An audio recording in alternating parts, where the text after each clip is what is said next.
Wallace Carothers, a name perhaps unfamiliar to the average person, yet a titan in the realm of chemical innovation, fundamentally reshaped the material world through his pioneering work on polymers. His 1935 paper, Polymers and Polypolymerization, stands as a landmark contribution, not solely for its immediate impact, but also for its profound and lasting influence on the fields of chemistry, materials science, and engineering. To truly appreciate the magnitude of Carothers' achievement, one must delve into the scientific landscape that preceded his work, meticulously examine the core tenets of his revolutionary theories, trace the cascade of innovations that followed, and acknowledge the personal struggles that shadowed his brilliance. The intellectual backdrop against which Carothers embarked on his polymer research was one of significant uncertainty and debate. While the existence of large molecules, now termed macromolecules, comprising repeating structural units was suspected, concrete evidence remained elusive. Prominent chemists like Hermann Staudinger faced considerable resistance when proposing the macromolecular hypothesis, arguing that polymers were essentially giant molecules held together by covalent bonds.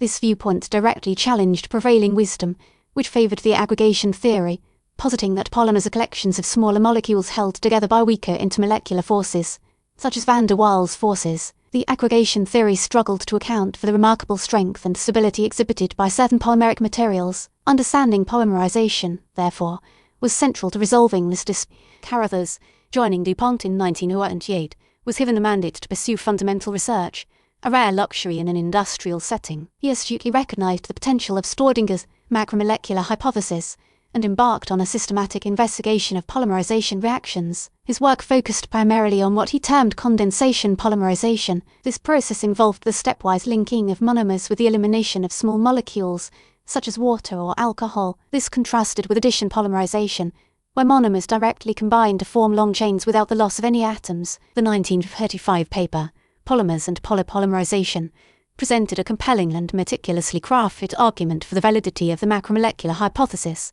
Carothers demonstrated, through precise experimentation and insightful analysis, that condensation polymerization could indeed produce molecules of exceptionally high molecular weight, possessing well-defined chemical structures. He rigorously explored the kinetics of these reactions, elucidating the factors that govern chain growth and molecular weight distribution. He developed what is now known as the Carothers equation, a deceptively simple formula that relates the degree of polymerization, denoted as X sub n, to the conversion, denoted as P, in a step growth polymerization reaction X sub n equals 1 divided by the quantity 1 minus P. This equation provided a quantitative framework for understanding and predicting the molecular weight of polymers formed via condensation reactions. The importance of high conversion to achieve high molecular weight polymers became immediately apparent. A pivotal aspect of Carothers' work was his methodical exploration of the relationship between molecular structure and macroscopic properties. He recognized that the properties of a polymer, such as its strength, inelasticity, and melting point,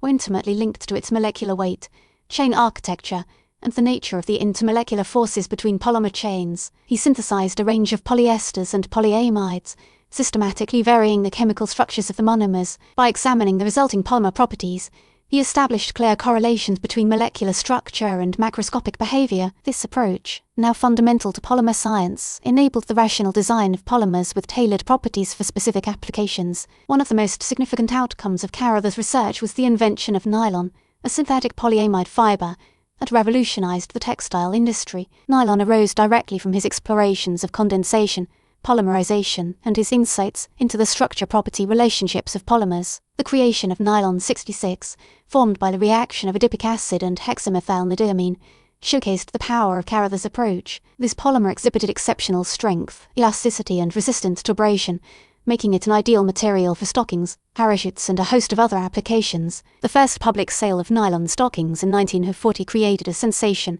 illustrating the transformative potential of polymer science. Carothers' 1935 paper and subsequent work had a profound and multifaceted impact on the scientific community. It provided powerful support for the macromolecular hypothesis, contributing significantly to the eventual acceptance of this concept. Staudinger himself would later receive the Nobel Prize in Chemistry in 1953 for his work on macromolecules, a recognition that was undoubtedly influenced by Carothers' experimental validation of the macromolecular concept. Furthermore, Carothers' focus on structure-property relationships laid the foundation for the field of polymer engineering. This is the rational design of polymeric materials with specific properties for specific applications. His work inspired countless researchers, to explore the synthesis and characterization of new polymers with diverse functionalities, the development of polyethylene, polypropylene, and a myriad of other synthetic polymers, which form the basis of modern plastics, owes a substantial debt to Carothers' pioneering contributions. The legacy of Carothers extends far beyond the realm of academic research. His work transformed industries, created new markets, and fundamentally altered the way we live. Synthetic polymers are now ubiquitous, finding applications in everything from clothing and packaging to medical implants and aerospace components. It is difficult to imagine the modern world without the materials that Carothers helped to create. Despite his remarkable achievements, Carothers' personal life was marked by profound struggles with depression. He faced immense pressure to deliver commercially viable products for DuPont, a pressure that weighed heavily on him. The demands of scientific innovation, coupled with his internal struggles, ultimately proved too much to bear. Sadly, Wallace Carothers took his own life in 1957 at the young age of 41, a tragic loss for science and humanity. His untimely death occurred before the full impact of his work was widely recognized. He worked tirelessly and brilliantly in the face of immense pressure, and his success has had a lasting impact in the field of polymers. Although he did not live to see the full blossoming of the polymer revolution that he helped to initiate, his legacy endures in every synthetic fiber, plastic container and high-performance material that shapes our. Examining the direct influences on Carothers, one finds a strong connection to Hermann Staudinger's theoretical framework. Staudinger's initial, somewhat controversial, assertions regarding the existence of macromolecules fueled Carothers' desire to experimentally validate and expand upon these ideas. Carothers was particularly influenced by Staudinger's emphasis on the importance of covalent bonds in linking together the repeating units of polymers. However, Carothers also introduced his own innovations and perspectives, such as his detailed study of condensation polymerization kinetics, his focus on structure-property relationships, and his invention of nylon. Conversely, the influence of Carothers' work on subsequent researchers is undeniable. Paul Flory, a contemporary of Carothers, built upon his kinetic models of polymerization, developing a more complete theory of polymer chain growth and molecular weight distribution. Flory's work, which earned him the Nobel Prize in Chemistry in 1974, directly benefited from an extended Carothers' initial insights. Furthermore, the development of cyclonatta catalysts in the 1950s, which enabled the polymerization of olefins with unprecedented control over stereochemistry and molecular weight, was inspired, in part, by Carothers' emphasis on the importance of chain structure in determining polymer properties. Beyond these direct scientific influences, Carothers' work also had a significant impact on the culture of industrial research. His success at DuPont demonstrated the value of investing in fundamental research, even in a commercially driven environment. His example encouraged other companies to establish their own research labs, fostering a climate of innovation and technological advancement. It is also crucial to acknowledge some of the limitations and revisions that have emerged in the understanding of polymers since Carothers' time. While his initial work focused primarily on condensation polymerization, the field has expanded to encompass a vast array of polymerization mechanisms, including living polymerization, controlled radical polymerization, and various types of ring-opening polymerization. These newer techniques allow for unprecedented control over polymer architecture, enabling the synthesis of polymers with precisely defined molecular weights, compositions, and topologies. Furthermore,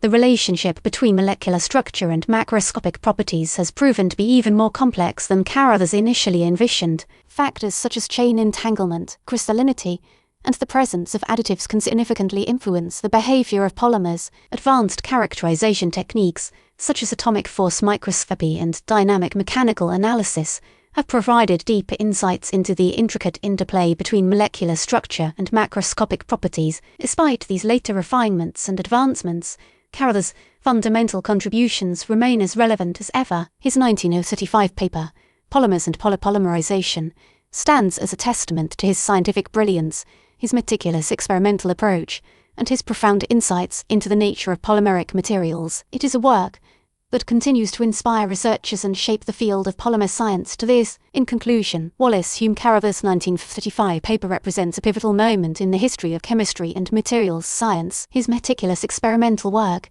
coupled with his insightful theoretical framework, provided compelling evidence for the macromolecular hypothesis. This work transformed the way scientists viewed polymers, the very building blocks of many materials we use daily. The direct and immediate impact of his discoveries led to the creation of nylon, a transformative innovation that reshaped the textile industry. Carothers' legacy extends far beyond nylon. It encompasses the entire field of polymer science, influencing generations of researchers and ultimately transforming the material world we inhabit. While his personal struggles cast a shadow on his achievements, his scientific contributions remain as a beacon of innovation and a testament to the power of fundamental research. Carothers not only contributed to the advancement of scientific knowledge, but also paved the way for technological progress that continues to shape our lives.